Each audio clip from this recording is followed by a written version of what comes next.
എങ്ങനെയുണ്ട് പടം? എങ്ങനെയുണ്ട്? കൊള്ളാം. കോമഡിയാണോ? കോമഡിയാ. പുളിയോ? അതോ നല്ലോണം ഓടുവോ? നല്ലോണം നല്ലോണം ഓടുമല്ലോ. കോമഡി അല്ലേ? അടിപൊളി. വിനീത് ശ്രീനിവാസ് അടിപൊളി. ഒന്നും മുഷിപ്പുള്ള ഒരു സീനും കാണുന്നില്ല.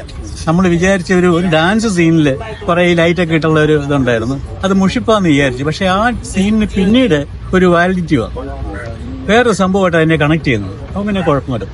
ഓക്കെ, പൊക്കോട്ടെ. ഞാൻ ഇത് നമ്മൾ 2025 സൂപ്പർ ഹിറ്റ് ആണ്. സൂപ്പർ ഹിറ്റ് എന്നല്ല, കോമഡി ആയിട്ട് നമ്മൾ ഫുൾ എന്റർടൈൻ ചെയ്യിക്കാൻ പറ്റിയ ഒരു പടമാണ് ഈ പടം. അത് നമ്മളെ ഓർഡർ നമ്മൾ വളറിയാന്നുള്ള ശ്രീനിവാസ ചേട്ടന്റെ ആ ഒരു രീതിയിൽ വിനീതേട്ടൻ ചെയ്തു വെച്ചിട്ടുണ്ട്. നമ്മൾ സ്റ്റാർട്ടിങ് മുതൽ ഇടവേള കഴിഞ്ഞ് നമ്മൾ പിന്നെ ലാസ്റ്റ് ക്ലൈമാക്സ് ആണെങ്കിൽ വരെയും ചിരിച്ചുകൊണ്ട് തന്നെ ഇരിക്കും. ഇതിനകത്ത് നമുക്ക് സേഡ് സംഭവം ഒന്നും തോന്നൂല.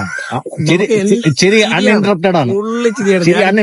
എനിക്കിപ്പോഴും ചിരിയാണ്. എനിക്ക് സത്യം പറഞ്ഞാൽ ഇപ്പോഴും ചിരിയാണ്. അതിനകത്ത് ഓരോരോ സംഭവങ്ങളും അതിന് എടുത്തു പറയേണ്ടത് വിനീതേട്ടന്റെ എക്സ്പ്രഷനും കാര്യങ്ങളും ഡയലോഗ്സ് ഡെലിവറി ആണെങ്കിലും എല്ലാം പൊളിയാണ്. അതിനനുസരിച്ച് തന്നെ നായകന്മാരെല്ലാരും അതിനകത്ത് വർക്ക് ചെയ്തിരിക്കുന്ന എല്ലാവരും പൊളി. നമുക്ക് നാച്ചുറൽ ആയിട്ട് തോന്നും. അതിനകത്ത് അഭിനയിച്ചിരിക്കുന്ന എല്ലാവരും നാച്ചുറൽ ആയിട്ട് നമ്മളിപ്പോ നമ്മളെ ലൈഫിൽ നടക്കുന്ന ഒരു നാച്ചുറൽ സംഭവം പോലെ ആയിരിക്കും. സംഭവം പൊളിയാ. കോമഡിയാണോ? അടിപൊളി.